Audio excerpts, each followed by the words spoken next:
What's up, guys, and welcome back to TimToks, the real estate show where we talk about real estate, life, and a little bit of everything else. Ethan, for the second week in a row, we're doing so well. Let us roll the intro music.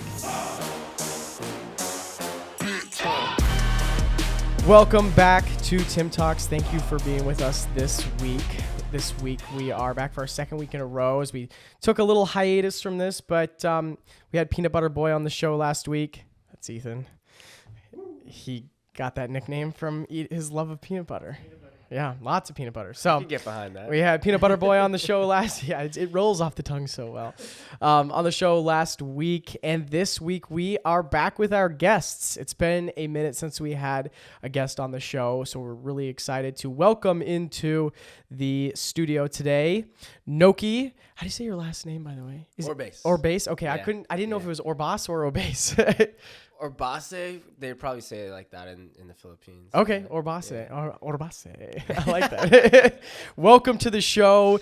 Nokee is an insurance agent with Farmers Insurance, and I've been wanting to bring somebody from that background onto the show for a while because we pretty much had everyone on this show. We've had financial planner, we've had lender, we've had realtor, obviously. We've had other people in the industry, and it's just good to have another person, another connection in the studio today. So Nokee, welcome to the show. Thank you for having me. It's a pleasure and an honor. Yes. Yes. So tell me just a little bit about yourself, like a quick snapshot of who you are, where you're from, what you do, and then we'll get into the nitty gritty, the serious questions. Yeah, man. So whole life story about me. I'm from the Philippines originally. I was actually born there. Oh, wow. Did not know that. I'm pretty much a nomad in a way. A nomad. All right. Yeah, I've never lived anywhere longer than 5 years. So after some time in the Philippines, I moved over to China. Spent about another 5 years there, and then I finally touched down in America when I was about 10. Lived in Northern California for about a year, then Texas for 4 years. Dang, dude. Yeah, if you guys get lost on this, just rewind the track or whatever. Texas, back to the Philippines. Spent high school years in Alaska, and then after I graduated, spent a semester in Boston. Kind of went. I was pursuing basketball at the time. Yeah. I don't know if you're into sports. I saw football on your. Yeah, we talk about sports. We talk about sports a fair amount in this show. Yeah. Played basketball for a little bit. Started to feel like a job. Went back to Alaska to reevaluate. Like, okay, what do I want to do in life? I was in school down in Southern California for about a year, pursuing occupational therapy. Mm-hmm. Realized it wasn't necessarily for me when the pandemic hit. My family had moved here, so I followed them. Been here ever since, and it's been great because then I jump-started my career in sales and in the industry, door knocking, actually. I don't know if I ever told you that. Oh, damn. Humble beginnings, man. Yeah. Humble beginnings. Yeah, okay. And then you ended up with Farmers Insurance. Yeah, that was a crazy story in itself, actually. It was about last summer. I was about to open up one of the first new offices for that company at the time with door knocking. They wanted to send me up to Seattle, and during that time, I was getting recruited by one of the district managers at Farmers. They said, hey, like, this is what we got going on. It's called the Protege Program. They kind of onboard some new guy, get their license, get them under the wing of a current agent for about a year or two, and then have their development kind of be guided by that one agent, and from there hopefully open their own agency. And that's awesome. Yeah, if anyone else out there is listening, it sounds like a great way to get into the industry. Great way. Because it's huge. As you were mentioning to me kind of before, it's not like they're throwing you off the deep end and like saying, hey, make all of your business, bring all your business in. And because you do have a little bit of a salary, which is nice. Yeah. So you can support yourself. You're not going to starve, right? Because it's hard to get people at the beginning, right? It's hard. Like, you don't have the book of business that somebody's been, that's been in the industry for 40 years, you know? So this is nice. It allows you to build your business a little bit. It is. It's nice to have that resource that kind of shoulder to lean on while I'm getting my feet underneath me. Yeah, absolutely. Absolutely. Very cool. Okay, so wow, you were all over the place. I got to ask you, what was the reason you kept moving around so much? And this is an authentic, genuine show. So don't feel like you're oversharing. If it's something you don't want to share, you don't have to share it. Oh, but man, I don't mind sharing. I'm an open book, man. Yeah, we've had some interesting conversations on this podcast. Yeah, I don't know. Honestly, I would say it was just climbing the economic ladder. I mean, I was little most of those times that we were moving. It wasn't really my decision. Mm-hmm. It was my mom usually just applying, putting herself out there to be a teacher. She just kept growing and growing, like economically, I guess. She just kept growing. And while she was teaching, raising me, my brother, and my sister, she was also still in school the whole time through online, ended up getting her master's. Her dream is to one day be a principal. So nice. The only way she could level up her salary was to go to actually like a brand new city, brand new state that was offering her more money. So okay, so kind of climbing the ladder, if you will. Climbing the ladder, yeah, economic ladder, and I would also say it was like God's gracious hand. Honestly, we just kind of been going with the flow. Was that difficult to move like that? Did you enjoy that? How did that kind of shape? Did that kind of shape a little bit of who you are? Has that translated into your current career? How did that affect you as kind of you moved so many times? Yeah, good question. I've thought about that a lot. I think it actually makes a huge part of me because I've never lived anywhere longer than 5 years. I've constantly had to be adaptable. I've constantly had to meet new faces, make new relationships. And I think that's what separates me in terms of networking, why it makes it so fun for me, is because then I get to kind of just be naturally authentic, altruistic, and get to know someone with that kind of subconscious background in my head that like I've seen all types of someone. Oh yeah, absolutely. Does that make sense? Yeah, I mean you've been all over the place, and you've had to meet new people everywhere you've gone, I assume. Right. So that would make a lot of sense. That's kind of cool. And that's crazy. I mean, I cannot imagine being in so many different places at so young. Now, you said the first time you moved to the United States was when you were 10. I was 10. Yeah. So did you know English when you were? I did. Yeah. When I was in China, so growing up, my parents, they've always talked to me in English at home. Oh, okay. So, interesting. English wasn't my first language. I was, as a kid, like less than 5 years old, speaking Tagalog, the language of the Philippines, more often. But it was primarily English between me and my family. It wasn't until we started moving outside of the Philippines that we started using English outside of the family. Me and my siblings, we went to a Canadian international school in Beijing, China.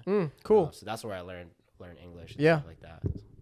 Very cool. Yeah, that shapes a person quite a bit when they're moving all over the place. You said you were pursuing professional basketball at one point, like thinking about pursuing professional basketball, or you were going for it? I was going for it pretty hard, man. I would go right after school and I had a trainer back in high school. It was always the dream, like if not NBA, like PBA, which is the Philippine Basketball Association. Oh, that's cool. Man. Yeah. I mean, there's a lot of overseas stuff, like ton of overseas stuff. Yeah. So I just wanted to keep playing ball, and I even though in high school I might have hit my peak like 5'7" in height. Yeah, that's tough. I was like, wow, this is gonna be a lot harder. But shoot, man, let's still put the work in. Yeah, I mean, coming from another short king over here, it's possible.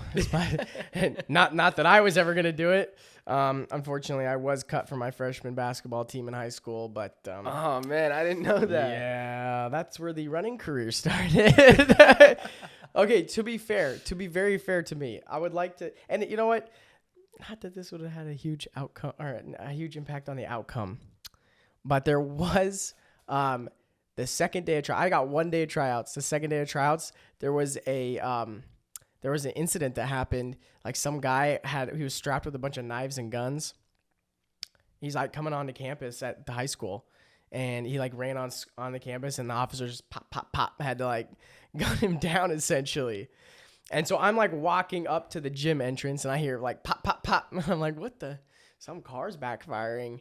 And then I see like a bunch of kids like running towards me, and they're like, oh my God. Da, da, da, da, da. The school's supposed to be on lockdown, but we just opened the doors to the gym and just walked on in and just waited there. So yeah, anyway, That's actually insane. it's man. crazy. I'm like, I'm always thankful that like the officer was there and like Right. took care of the situation, because I'm like, I don't really know what would happen. He was This could've definitely been way worse. the building's like basically a rectangle, and he was on like coming around this corner. I'm over here, so his direct path is probably about 150 yards away from me, but it's directly towards me. Yeah, good thing, man. Thank God. That's Yeah, not- yeah. But that's still It was wild. So traumatizing, I bet. It was crazy. Well, I mean, when you're 14 or 15, yeah, you have this sense of invincibility. So it kind of only hit me later down the road that I was like, damn, that could have been a lot worse than it ended up being. But where did you graduate from high school? South Anchorage High School. South Lake Ridge? South Anchorage. Anchorage. Oh, so Yeah. in Alaska. Okay, cool. So and then you did play college ball or didn't play college ball? I played college ball for about a semester. Okay, and that was in Boston. That was in Boston. Where did you play? Specifically Quincy. It was a small D3 school Okay. called Eastern Nazarene. Eastern Nazarene. Okay, Yeah. that's cool. That's cool. Yeah, yeah. Sports can feel like it if you are. That's one of those. Sports is one of those things where it can start to feel like a job if you are not regulating what you're putting into it. I ran competitively for 9 years, and by the end, I did not even want to put my shoes on. I was like, I'm so sick of this, and I wasn't pursuing it professionally. I mean, I was running at a Division III school, and it was I was burnt out, man. It was a long 9 years, and you probably mixed COVID into that, right? For you, COVID came a little later. COVID came a I little later? graduated like 2018. Okay. Yeah. Interesting. So yeah, well, I mean, we're basically the same year, but if you went to, so did you move into sales right after that first semester, or? No, I don't think I found sales until a year after that. Okay, gotcha. Yeah. Yeah. So that COVID was not fun, and then man, injuries were a huge part of it. So like that, it drains you, man. Like I don't think the average person who hasn't been a collegiate athlete or has pursued a sport that vigorously, right? Has been up at 5 a.m. to practice, and it does the 2-a-days or sometimes 3-a-days, right? Like. I just don't think they understand, like, at a certain point, you just kind of, you can kind of lose your love for it. Right. And basketball definitely was one of my first loves. I think probably is my first love. Even to this day, I can still say that. But there's a huge difference between a job and a career, right? Like, I'm sure you're finding that now. Oh, yeah. Being so new to real estate, being so new to insurance, it's so fulfilling just doing your everyday job duties. Yeah. That make it feel like an actual career, that you can feel like you could do this in longevity. Yeah. Whereas it's like, oh man, here we go, about to clock into this 9 to 5. Yeah. I do not preach the 9 to 5. That's not. I just don't think I could do it. I love. I'm with you there, man. What's that? I'm with you. Yeah. There's something about there's something about getting up every day and going to a job that has just an untapped ceiling of opportunity, and I think that's it takes a lot. It takes a lot of work, and sometimes more work than a 9 to 5 would take. And it takes a little bit more stress, a lot more stress actually in certain points, because sometimes you're not guaranteed a paycheck. Right. But it's really this, I tend to romanticize it a little bit, because it's like your own personal journey, and you kind of have to view yourself as a character, as the main character in your story, right? Yeah. People tell you to do that a lot, like, hey, view yourself as the main character in your story. And there have certainly been days, certainly been nights where, I've been here at the office and it's late, and it's, 7:45 on a Friday night, and, my friends are posting pictures of themselves at the margarita factory, and, I'm like filling out mailers, That's part of it, that's part of the... That's part of the growth. It's part of the journey. 100%. Side note, though, like Margarita Factory, man, I promise you're not missing out on anything. Yeah, I went there one time with my fiance as like the DD. I was like, this is... I would rather be filling mailers than doing this. Man, yeah, that's what I'm saying, bro. Margarita Factory, overpriced. I mean, decent sized cups, I will say, but definitely overpriced. And that was Food Reviews with Nokee. The food. Yeah. All right. Well, yeah, it's good to have a little background on you, understand where you're going. One last question that I liked. I'm going to institute this for all future guests. What is your greatest fear? God.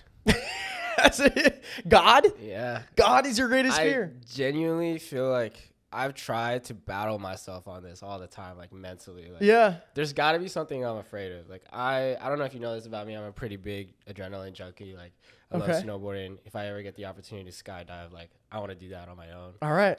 Don't, like, strap me up to somebody. Like, let me just jump. Oh my God. But it'll be my first time, so I doubt that's even, like, possible. But, yeah, no, the only thing genuinely growing up, I like, feel like I have to be scared of something. But, Yeah. honestly, God is the only thing I genuinely fear.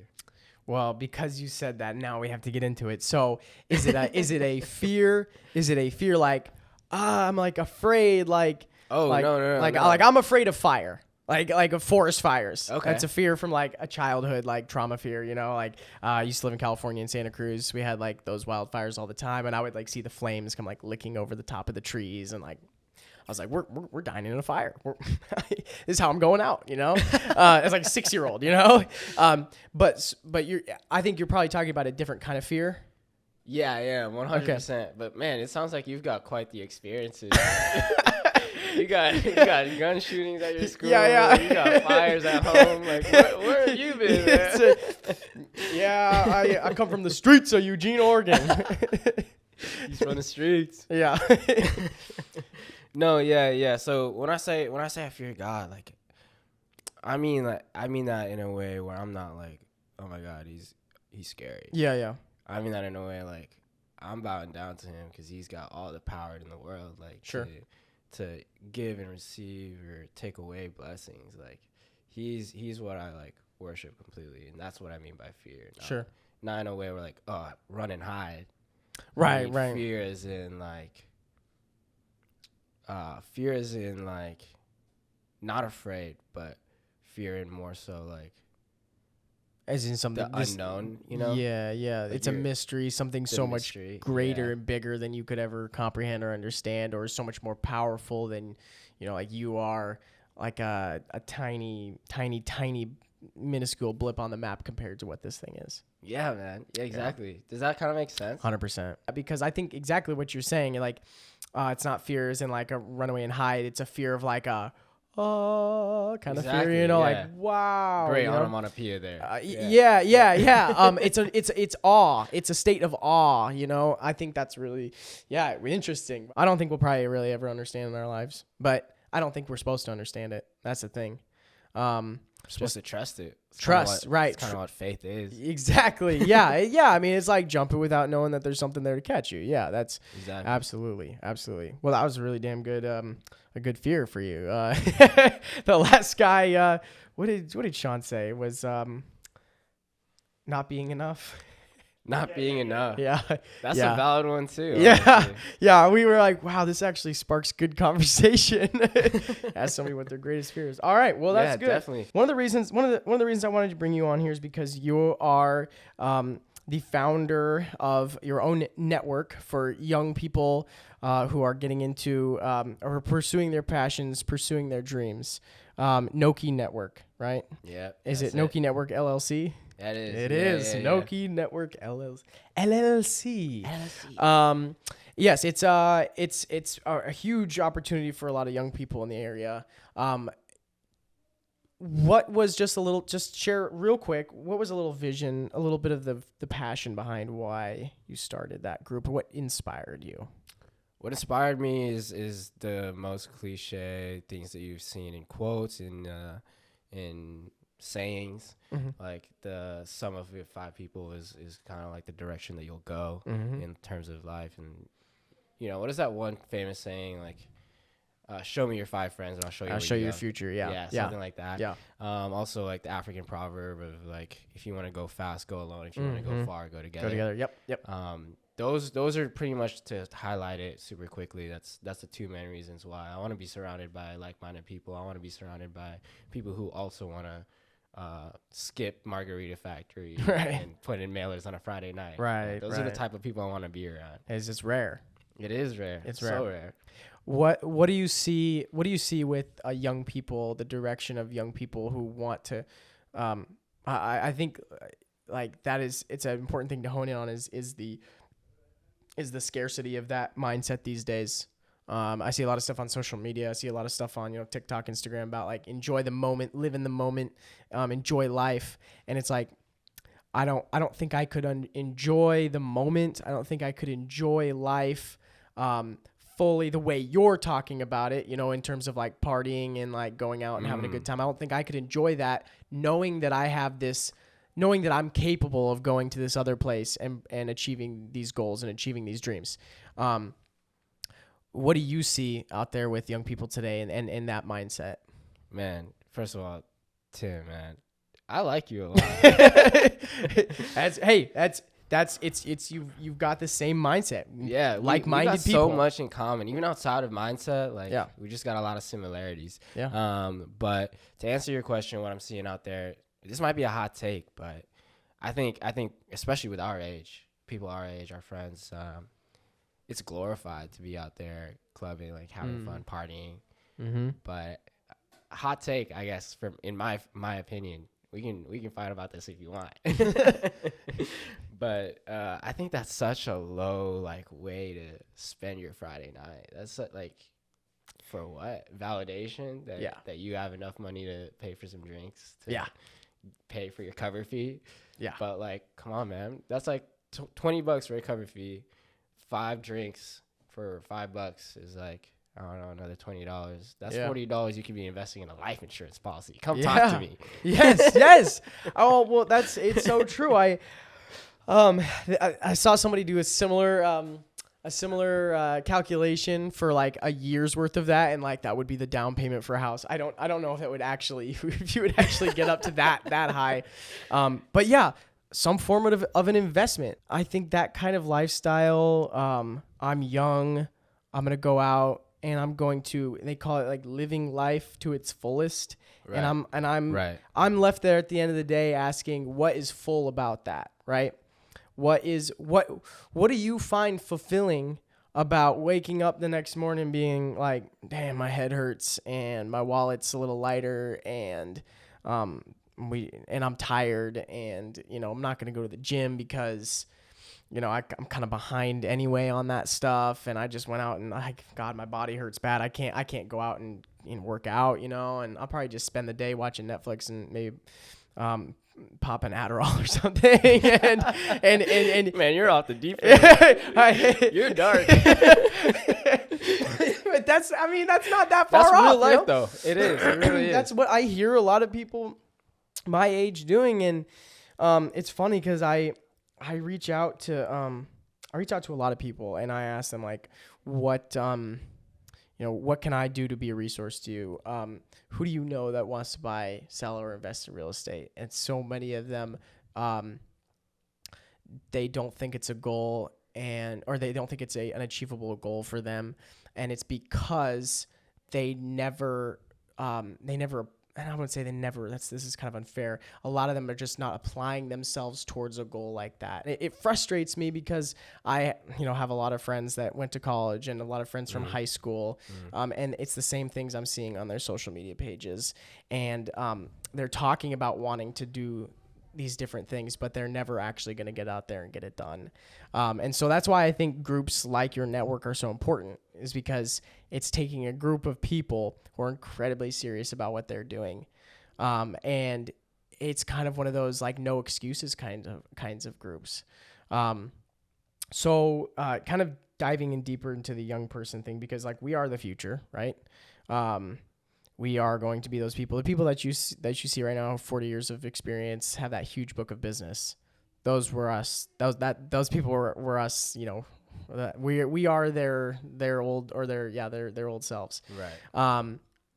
What would you say is the hardest thing facing a young person? Because like I don't know what I'm trying to say here. Yeah, the hardest thing to pretty much like achieve that, right? Yeah. What is so hard for us all to break? Why is it so hard for us all to break through right now? Why is it trendy for us to go out and party? Why is that what we're all trying to achieve instead of coming together and saying, hey, I have a dream, I want to go pursue that dream? Like some of the rare, like, why is that rare? Why is that? What is the hardest thing facing us? That's a barrier to to success these days for young people? Man, that's a great question. Yeah, it's okay if you don't have the answer. I don't. I've got That's why I asked it. I think I've got a sort of an idea. All right. I've been reading this book, Atomic Habits. It's trending right now. Yep. I'm sure you've heard of it. Yep. People get stuck in this feedback loop of like when they ever trail off in good habits or whenever they trail off into bad habits, they tend to continue that trail. And I think going out partying, that's that bad habit. And with that, one of the chapters also talks about herd mentality. We're a human race that like is meant to belong to one another and have that sense of belonging, you know, and want to fit in naturally. So it's weird. He even goes into detail about an experiment where they draw one line. I forgot the name of the experiment, but they draw one line right on this one card. And you're supposed to look at that line and you're like, okay, identify like how long it is. And then they give you another card with 3 separate lines on it. One super long, one kind of long, one super short. And you're supposed to decide like which one is the line that resembles the first card the most. And then most people will be like B, obviously, right? But if you start putting people in a room with actors with like 20 people, right? And you put the first actual test subject and the last one to go. He starts buying into everybody's answers, saying, like, "Oh yeah, it's A, the first line, where it's super long." But like he's thinking like, "What? No, it's not. It's B."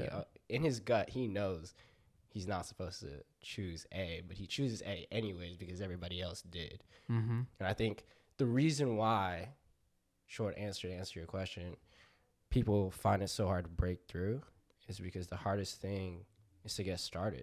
And I think the greatest distance in the world is knowing and doing. I think that's 100%, nail on the head. That I do talk to a lot of, like, when I say I'm a new agent, but I talk to a lot of new agents that I mean are brand new, like day one agents. And that is the exact thing that they ask me is, where do I start? What am I doing? Like, sure, I got my license. That's great. The state of Oregon says that I can sell real estate now. But, like, what does that even mean? You know, what do I go out and do? Where am I going to find these people from? How do I work hard? Like, I want to work hard. How do I work hard? So I think you're absolutely right. A lot of people don't know how to start. And secondly, I think the herd mentality is absolutely correct. I think social media has advanced that quite a bit. I think it probably started with, you know, certain people that there are people out there that we admire for pretty much no reason, right? Other than like, because we think they're cool, we think they're trendy, we think their lives are neat. Right. Like, we are admiring them for no reason. There are people that I am like, why do I like this person? Why do I care about what they post out there?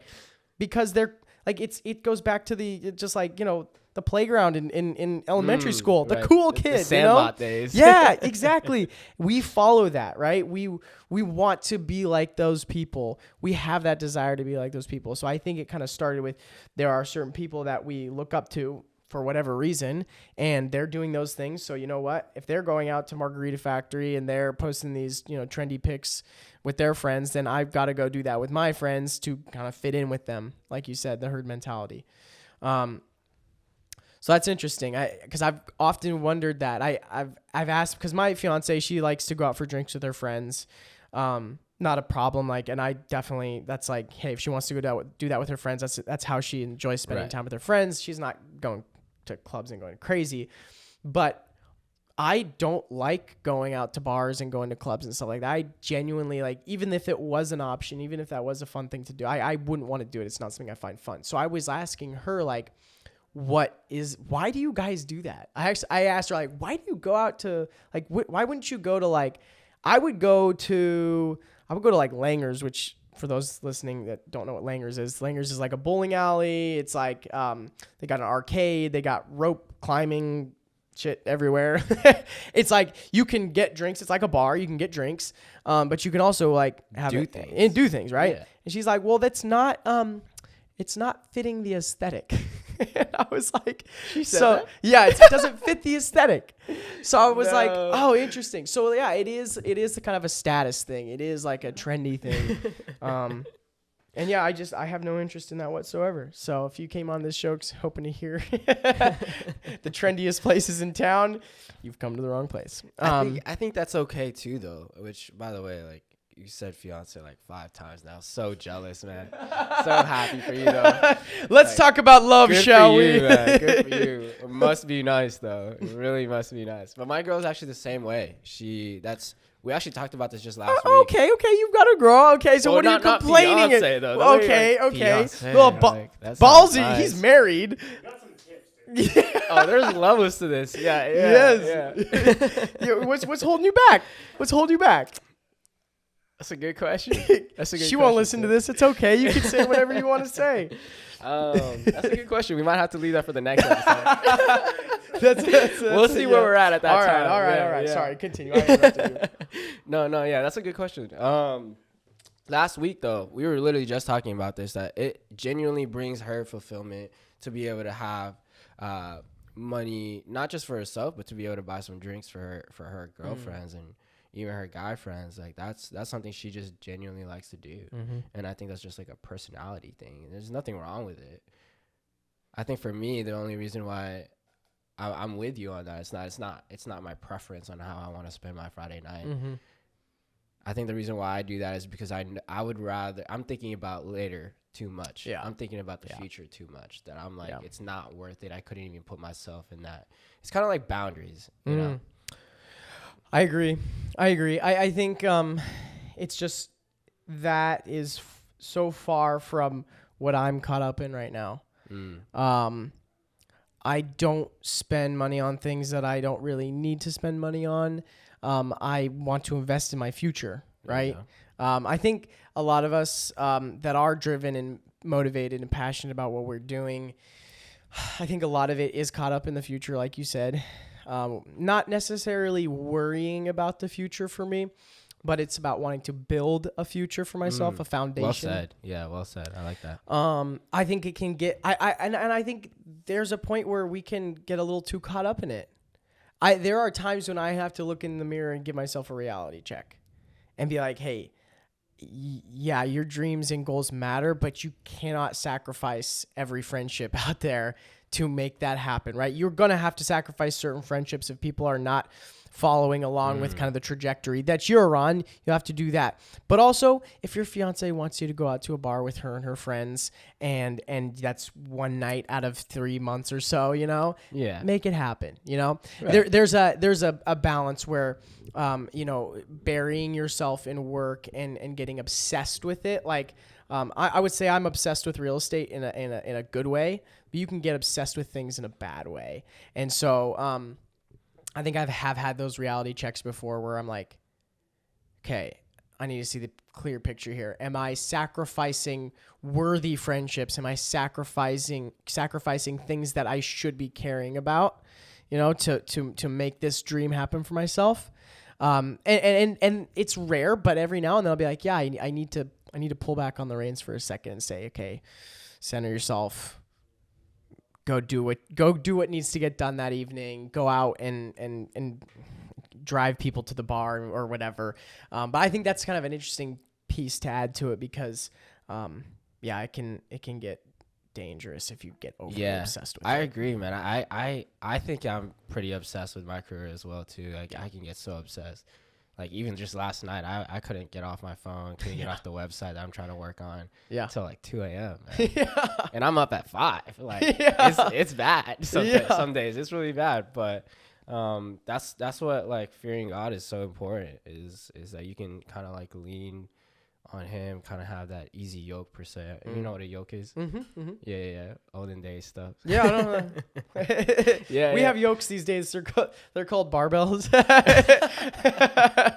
yeah, exactly that. Yeah, I never saw it that way, but yeah, it's kind of. It's I nice don't know. Not really, but that's a bit of a stretch there. Yeah, it's nice to just kind of have that respect towards yourself. Like, all right, you did good. Like let's take one night off. It's one night, you know. Yeah. And it's hard sometimes, especially for some people. Like, first person that comes to mind is Jaffetti. He works so hard, and he has a hard time telling himself sometimes, like, hey man, like you've been working hard. Yeah. He like just is so focused on what's ahead, so focused on the vision, on the mission, that he's like not looking back at like what he's already achieved. Yeah. And I think it's important sometimes to just be like, hey man, Hey, I'm doing pat all yourself right. in the back. I'm like, doing all right. I'm doing all right.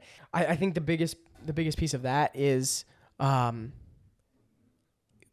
it's super important that when you are giving yourself a pat on the back, it's hard to do that. And that's good. It should be hard to look back on your success and want to take that in, right? As long as you're not like, I think so many people like do something, want instant gratification, want to receive a pat on the back, and that's why they're doing it, right? Right.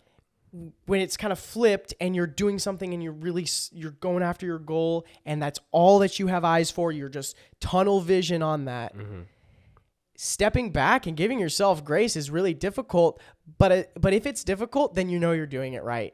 Because you know you're focused on the right things. You're not focused on giving yourself a pat on the back. You're not focused on working super hard so you can have one night off, right? Yeah. You're super focused on exactly the goal that you have in mind, and that's it, right? I think in that instant, you're only going to give yourself a pat in the back when you hit that goal. Exactly. But that goal takes time. Exactly. And it's not supposed to be a rush to get to that goal either. You're supposed to love the journey on the way there. And I think part of that also is a great quote. I love I've heard this in Atomic Habits too, actually. It's you don't rise to the level of your goals, you fall to the level of your standards. That's really good. That's really good. Yeah. That's solid. Clip that. That's the real. And that's where the real ends. Right? Yeah. That's where the whole podcast just ends. Yeah. Thank you guys for yeah.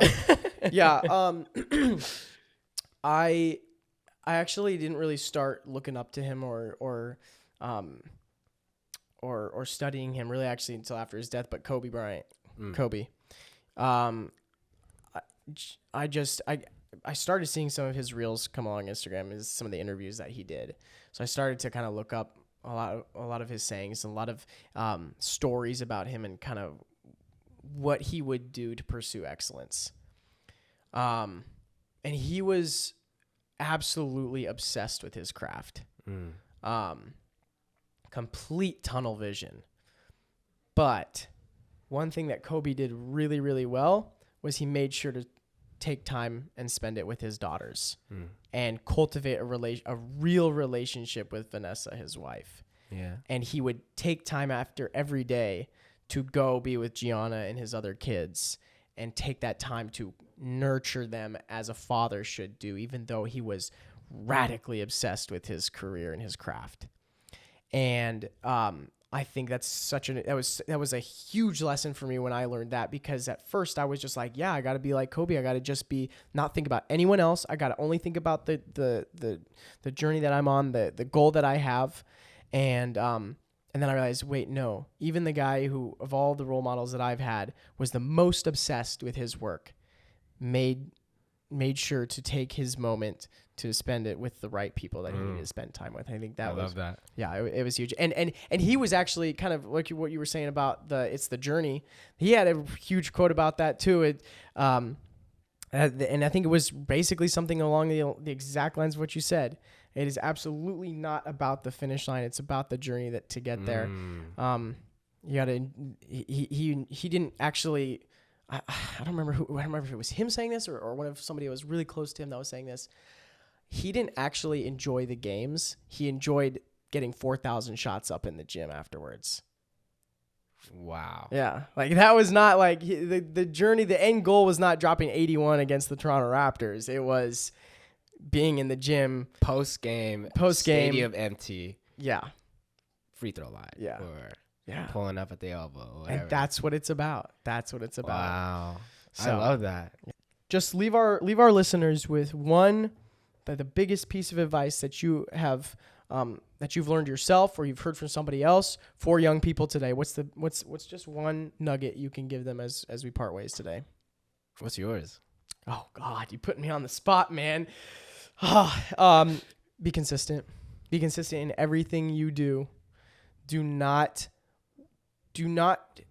rest or go to bed until you have done the things that you've committed to do every day. Do not fall asleep without sending out your messages to your leads. Do not fall asleep without working out. Do not fall asleep without eating. Do not fall asleep without telling your fiance you love her. Do not fall asleep without spending a little bit of time with your dogs. Do not fall asleep without saying your prayers and reading your Bible. Be consistent every single day, because it doesn't matter really how you're doing it. It matters how often and how consistently you're doing it. That's the only piece that I could give to somebody, because it's so hard to be consistent. It is. What's it yours? Really is. Consistency is key, though. Man, you're putting me on the spot too. I asked for you to go first so that I could. You can drum up something. Yeah. Well, there's a lot, and that's there's a lot. I can't just hone in on one. That's man. fair. That's Come fair. on. Man. Well, hopefully it's not going to be the only podcast, so It won't. we'll revisit this question. Yeah, so. yeah. Recurring guest, friend of the show. So for now, to start off, I guess I'll leave with this: to count your blessings, and if you get blessings, make sure you pay it forward. Love it. I love it. That's super important. Yeah, I think we'll end things there. You don't need to add to that. Okay. Yeah. Cool. I won't. Unless I'm saying I'm not gonna add anything to it. Do you want to add anything to that? No. Okay, I'll go. Okay. Do you want me to? Yes. If you have something to add to it, that's a pretty good saying. Love it, man. Love it. Yeah, man. 2023 coming into this year, it rhymes, so I wanted to make it kind of a theme. Like last year, 2022 was all about you. I really tried to focus on honing in on my relationship with him. And then 2023, all about me. I want to be selfish this year intentfully, not in a way where I'm building up my ego or anything like that, or doing everything in my own benefit. I mean, be selfish with my routines, be selfish with how I move, the decisions I'm making, the plans I'm making. Be selfish so that I can get more. And why do I want more for myself? So that I can give more. Yeah. That's the only way you can keep passing on those blessings. Yeah, that's very true. You cannot give if you don't have anything to give, right? Right. It's hard to, yeah, that's the prayer. I actually was, I was a guest speaker in a George Fox business class, actually, was it yesterday? It was yesterday. Just yesterday, huh? No, was it yesterday? It was yesterday. Yeah. That's probably why you didn't go to Josh's event. No, it was Tuesday. It was Tuesday. Yeah. Yeah, it was Tuesday. And there was a guy in the class, and he's like 85 years old as dirt, financial planner. He said the prayer that he's been praying in his household for decades now is, Lord, bless me in my business so that I can bless others. So, yeah, that's huge. I'm taking that one. Do it. Say it every morning. Maybe it'll work. Say it for me one more time. Lord, bless me and my family and my business so that I can bless others. Gold. That's gold. Yeah. All right. Anything else you want to say to the people before we dip? No. Thank you, Ethan, for having me today. I really appreciate it. Yeah. Word of the day. What is it? First word that pops into your brain. Life insurance. That is 2 words. That is cheating. Okay. My bad. Invest. He had to. It's like a hyphen. You know? Yeah, right. Okay. We'll make it a hyphen. or invest. We'll say the word is invest. That's one word, right? All right. Philanthropy. That just popped into my head. I like that. Philanthropy. That's a great word. All right. Well, thank you guys so much for joining us for another episode of TimToks.